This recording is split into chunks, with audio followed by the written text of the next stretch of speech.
Dès qu'on coupe, ça tombait, mais on ne sentait pas. Mais c'est plutôt 2-5 minutes après, ça gratte. Hein. Désagréable surprise pour cet habitant de Vaiari. Les fourmis de feu ont colonisé sa parcelle de terre.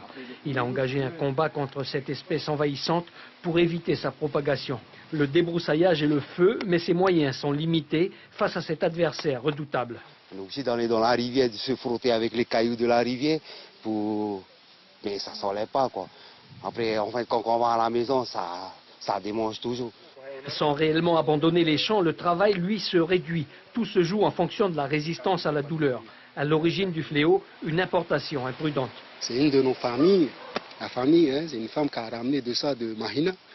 Ils ont déposé ça là, et des plantes, et ça s'est propagé. Depuis là, l'endroit le plus qui a été affecté, c'est par ici, là, cet endroit. À Moorea, 13 hectares sont envahis. 4 zones, 2 grosses colonies à Vaiari et à Freitu et 2 petites sur Atiha et Teme. Afin d'éviter que d'autres parties de l'île Sœur soient à leur tour infestées, les services municipaux demandent plus de vigilance au départ de Papeete. Le maire, ce qu'il aimerait, lui, c'est aller à la rencontre du ministre justement de l'Environnement pour voir la possibilité de mettre en place sur Papeete